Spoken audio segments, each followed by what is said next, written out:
Seruan penutupan PT Toba Pulp Lestari kembali diserukan pimpinan tertinggi Huria Kristen Batak Protestan atau Eporus HKBP.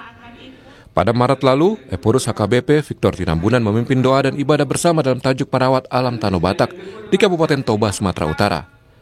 Doa bersama ini sebagai bentuk respon kepedulian gereja dan rohaniawan terhadap dinamika masyarakat adat, pencemaran dan kerusakan lingkungan yang terjadi di Tanah Batak. Diharapkan dari ibadah dan doa bersama ini, tidak ada lagi konflik antara masyarakat dengan perusahaan dalam masalah lahan. Masyarakat bisa menempati dan menguasai lahan yang selama ini mereka kelola. Lahan dan hutan di Tanah Batak kembali hijau dan tidak ada pencemaran, baik di kawasan hutan maupun di Danau Toba. Masyarakat adat dan jemaat yang hadir mulai dari Kabupaten Toba, Tapanuli Utara, Humbang, Hasuduntan, Simalungun, hingga dari kota Medan. Kita lihat sendiri fakta yang terjadi. Puluhan tahun ini, bencana itu berulang kali, korban manusia banyak. Tanah-tanah pertanian sawah itu ditimpa oleh tanah longsor sehingga warga kita tidak bisa menikmati kehidupan. Dan sungai semakin berkurang, danau tercemar. Sehingga dengan fakta-fakta yang di depan mata ini, tidak ada keraguan bahwa Tanah Batak ini dalam keadaan sangat krisis. Selain ibadah dan doa bersama, acara diisi orasi untuk alam Tanah Batak, mulai dari PGI, utusan gereja-gereja, masyarakat adat, dan masyarakat umum, dan diakhiri penandatanganan komitmen pelestarian alam Tanah Batak. Armendo Sinaga, Kompas TV, Toba, Sumatera Utara. Sementara itu, Saudara, Aliansi Serikat Pekerja PT TPL menyayangkan pernyataan Eporus HKBP soal desakan penutupan PT Toba Pulp Lestari.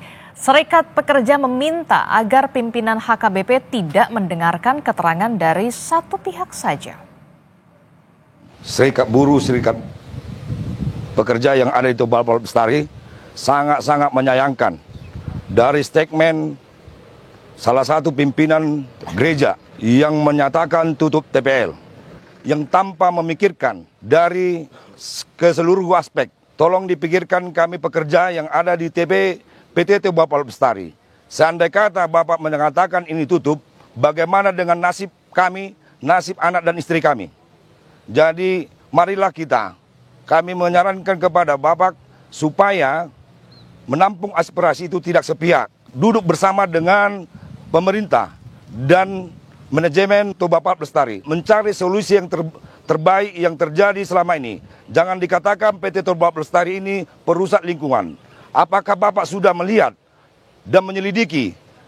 Jadi kami sangat menyayangkan statement dari Bapak pimpinan Eporus HKBP yang menyatakan tutup TPL. Lebih lengkap soal ini kita akan bahas bersama dengan Eporus atau pimpinan tertinggi Huria Kristen Batak Protestan Pendeta Victor Tinambunan. Selamat pagi Pak Victor. Selamat pagi Desti. Ya, Pak Victor, Anda menyerukan untuk menutup PT TPL dan bisa dijelaskan sebenarnya apa penyebab kemudian Anda dan juga pihak gereja mendorong agar perusahaan atau PT TPL ini kemudian harus ditutup?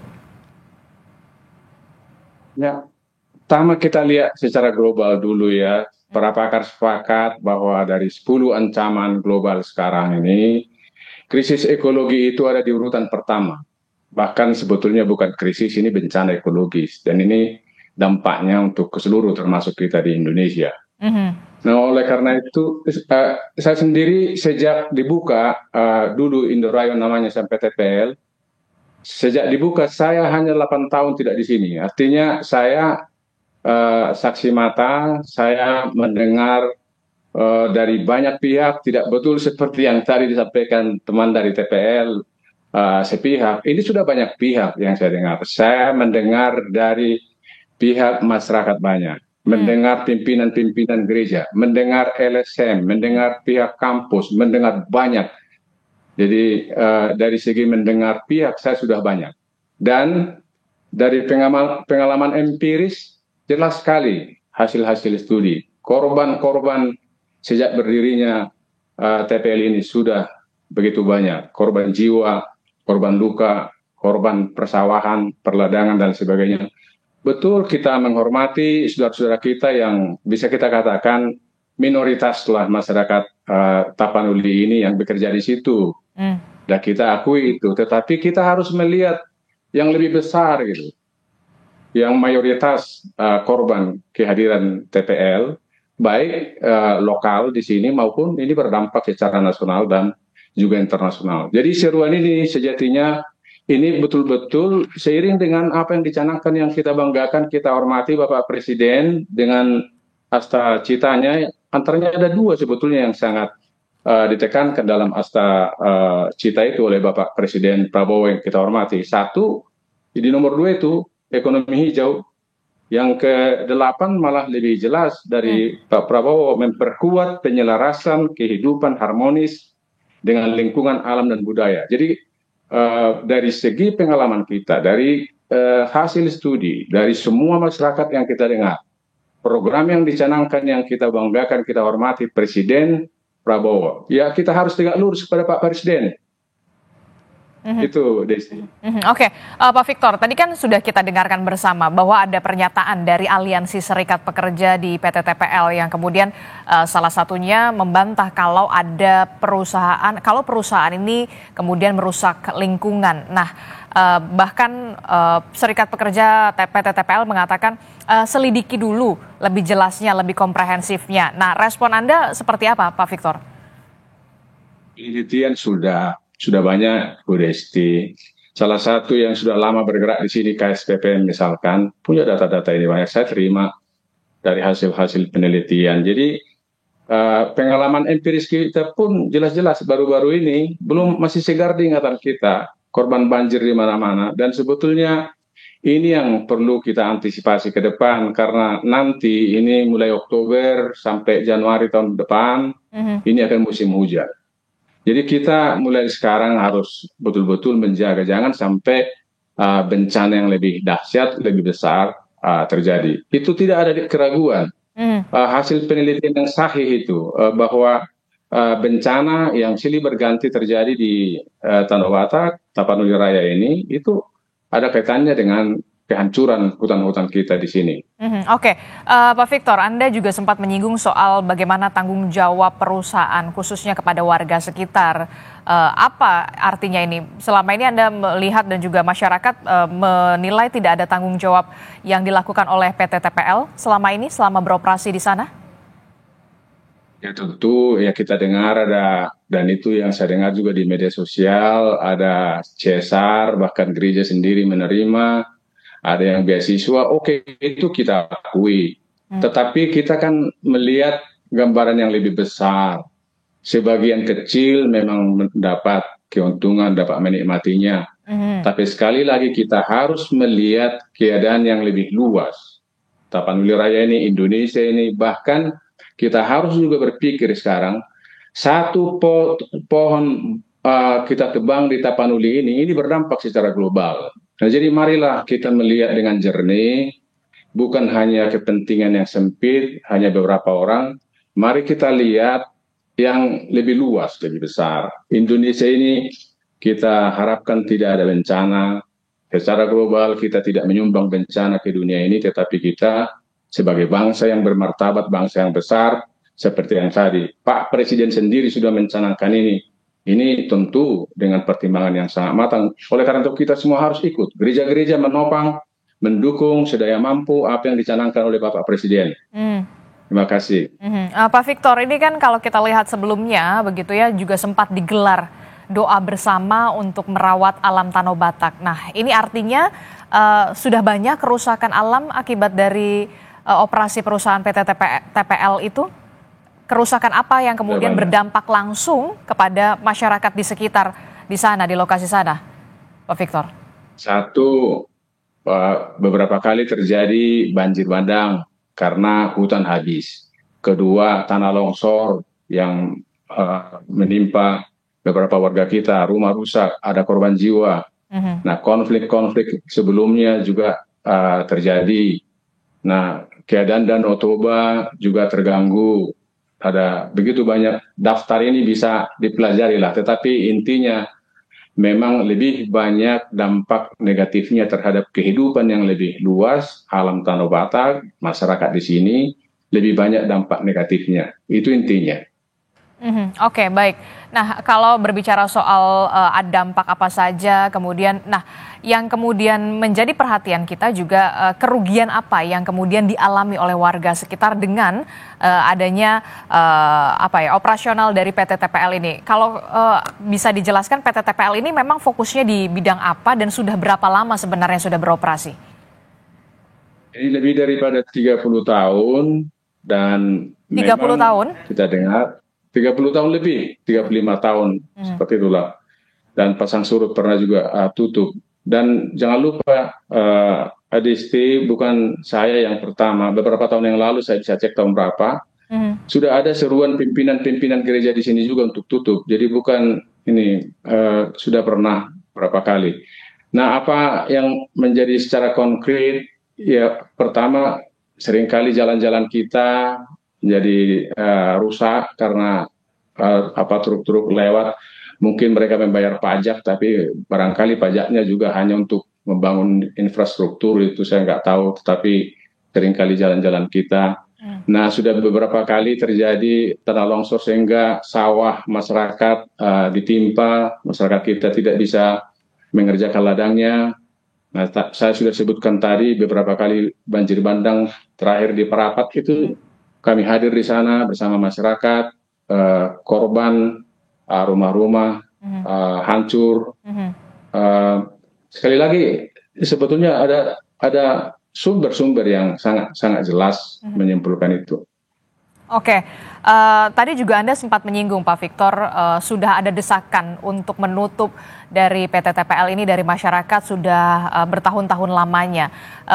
Artinya memang sampai saat ini tidak ada komunikasi yang kemudian menghasilkan win-win solution antara perusahaan dan juga warga sekitar, termasuk juga dari pemerintah daerah setempat, Pak Victor.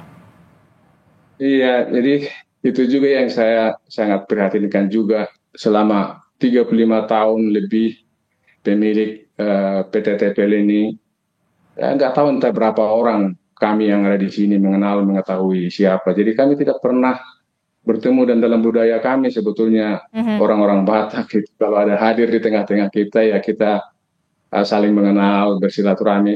Terus terang sampai hari ini saya nggak tahu siapa yang pemiliknya, pernahkah datang ke sini atau apa. Jadi bagaimana kita bisa berdialog? Yang disuruh hanya di sini direktur yang kebetulan adalah warga Jimat HKBP minta bertemu. Apa artinya kalau bertemu hanya dengan teman-teman yang ada di sini gitu. Termasuk juga dari pemerintah daerah setempat belum ada upaya untuk memfasilitasi mediasi antara PT TPL dan juga warga begitu sejauh ini? Karena kebetulan baru semua ini pemerintah daerah kita baru dilantik, jadi memang belum ada percakapan. Hanya Ibu Kadis Lingkungan Hidup Provinsi kami sudah bertemu, kemarin juga bertelepon. Pihak TPL datang supaya Ibu Kadis memediasi, dan yang datang ini pun saya tidak tahu entah dari direktur yang di bawah atau memang sudah termasuk pemilik, saya tidak tahu. Tapi saya katakan saya belum mengiyakan.